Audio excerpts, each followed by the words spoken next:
Welcome to 5 Wise Minutes with Startup Wise Guys, or actually in this setup I would want to say Startup Wise Girls. And today we have here Ginny, who has flown in from UK. She works for the company Amplify, and for years she has been the one training your startups to do amazing pitches on stage. So welcome, Ginny, and I want to have a quick chat about pitching and your experience and maybe some hacks. So my first question was, you are teaching and coaching startups all over the world, and you have experience in UK and you have experience here with us in the Baltics with the founders from the eastern side of the Europe. Do you see any differences on how they pitch? Yeah, I think sometimes it's around what the audience is like as well. So maybe sometimes here the audience doesn't expect people to be jumping around the stage like maybe in the US. But I think sometimes one of the things I notice is that people get up on stage and maybe sometimes become a more serious personality when they're on stage than when they're off stage. So it's about bringing the fun and the natural personality out of the people we coach. I've seen a lot, like you have this magic of sometimes turning an introvert techie founder to a superstar on stage.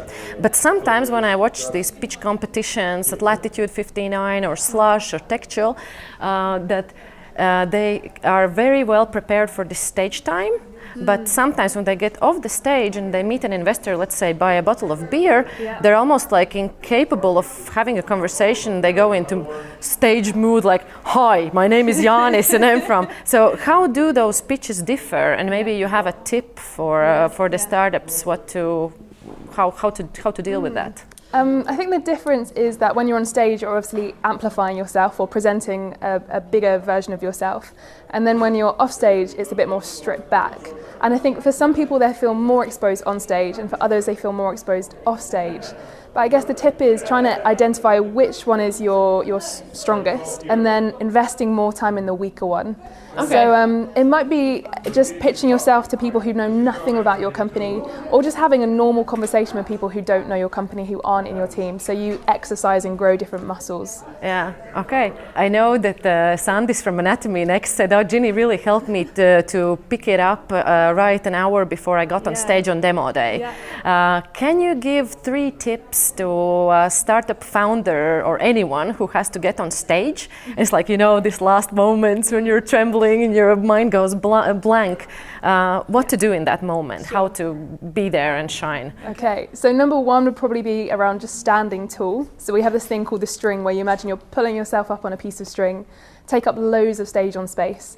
The second one is to breathe, because if you don't breathe, you will die. And then the third one is just to smile, look like you're having fun, and when you're talking about your company, look like you like being part of your company. Okay, I think I remember from one of your trainings that you make people talk about things that they love outside of work, or to talk about their pets or kids or hobbies, and this is when the sparkles come out. And then probably the trick is how to get those sparkles in maybe the techier part of your pitch. And I know also another thing that I have always found amazing about your work, that you really work with the personalities.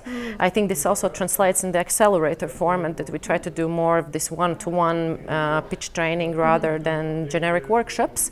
But maybe what's some kind of interesting experience or personalities that you have worked with and you have managed to get this sparkles again, or this unexpected treasure in the founder? I think one example that comes to mind was working with Ashot from Inaptics a few years back in Estonia. And it was the day before he was going to pitch. He actually had his pitch nailed down. He knew what he was saying, but he was just not really bringing the magic that you described to it. And so I actually took him out from the coaching room. We went outside into a square in the middle of Tallinn, next to this big monument, and I got him to pitch on the steps of this monument. And at first he was really nervous. He didn't want to do it. And then slowly he started to get louder and louder, more enthusiastic. And by the end, he'd actually gathered a crowd. Yeah, I was wondering, what did the people do? Did they? I think they didn't quite know what was happening. Everyone was thinking he's maybe gone a bit crazy, but it got the best out of him. And when he was on stage, it showed. That's true. Yeah. I have always this one interesting question, kind of like, or discussion on my mind. What is more important? Kind of, is it the business side or it's the presentation side? And I know it's a terrible question to ask. And actually, when we see our founders that mostly come from for example, from Ukraine or from Turkey, they have extremely good business cases, extremely good technical products, but usually the presentation and the pitching side is kind of lagging behind, and we do a lot of work here at Startup Wise Guys to help with that.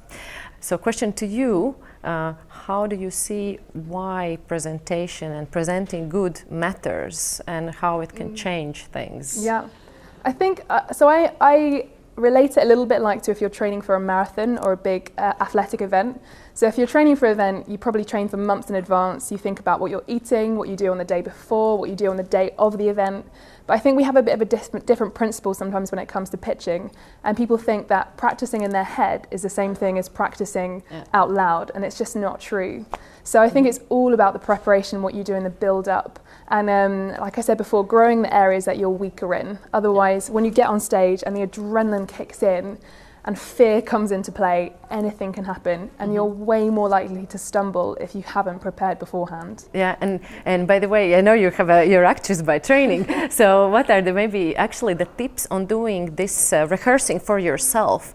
Kind of how many times do you think at least minimum you need to do it, and how much can you employ actually these fun techniques that you use with the kung fu and opera?